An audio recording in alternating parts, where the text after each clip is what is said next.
whip it up. We got a few pork medallions that we've cooked in our bean soup that are a little left over, and we're gonna go ahead and dice these up. Now we went ahead and pulled them out, and they're nice and cool and chilled. And we're gonna cut them in half this way, try to get a little dice, and then we're gonna go ahead and add them to this bowl over here with about a third cup of onions, a quarter cup of pickles, garlic dills, a tablespoon of our jerk seasoning, 2 teaspoons of shallots, a teaspoon of garlic, a half a cup of mayonnaise, a teaspoon of pepper, maybe a tablespoon of our cumin oil, and a salt to taste.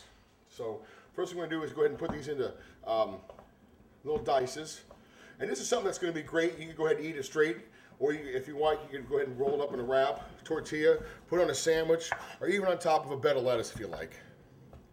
There's really any application you'd like to use with this. I'm going to go ahead and give it a few more dices to get a little smaller.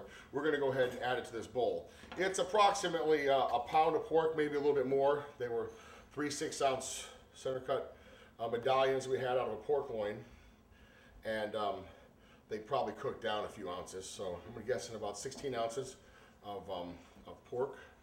We're going to go ahead and add the garlic to it.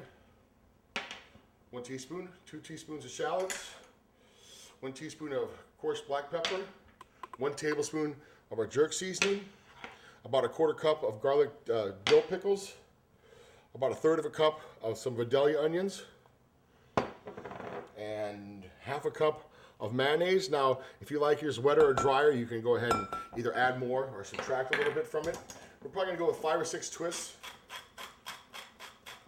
About 10 twists, that's 1 teaspoon of salt. And then we got a little bit of this cumin oil we're gonna finish it off with. Probably about a tablespoon. There you go.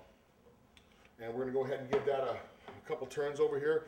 Fold it a few times. Let this set up in the fridge for a good half hour before you wanna eat it. And then go ahead and maybe salt more, a little bit more to taste. And we're gonna make this into a sandwich. You can also make it into a wrap, or you can make it into, put it for a top of a green salad, or maybe even eat it straight out of the bowl.